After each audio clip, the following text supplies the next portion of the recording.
CM గారిని, అన్నా ఒక్కసారి ఉస్మానియా విశ్వవిద్యాలయానికి రండి, అక్కడ ఉన్న సమస్యలు చూడండి, ఆ సమస్యలను పరిష్కరించడానికి ఒక ఆలోచన చేయండి, మీరు తలుసుకుంటే విశ్వవిద్యాలయం రూపురేఖలు మారుతాయని మేము ఒక రిక్వెస్ట్ పెట్టగానే వస్తున్నా మీరు ఏర్పాట్లు చేసుకోండి అన్నాడు.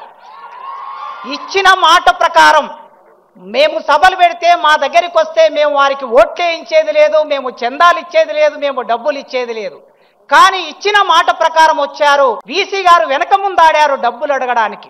అయినా వారే చొరవతో 1000 కోట్లు ఉస్మానియా విశ్వవిద్యాలయానికి ప్రకటిస్తున్నా అనే మాట ఇచ్చారు. ఈ రోజుల్లో ఇచ్చిన మాట మీద నిలబడే రాజకీయ నాయకులు ఎందరండి?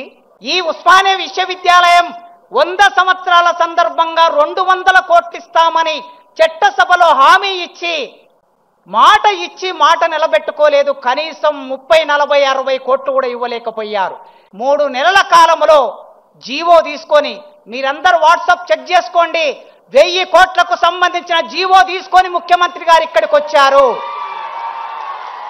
ఇచ్చిన మాట నిలబెట్టుకున్న రేవంత్ రెడ్డి గారికి ఒక టీచర్గా, విశ్వవిద్యాలయం ఒకప్పటి విద్యార్థిగా, ఈ విద్యార్థి లోకం 40,000 మంది ఈ యూనివర్సిటీలో చదువుకుంటున్నారు.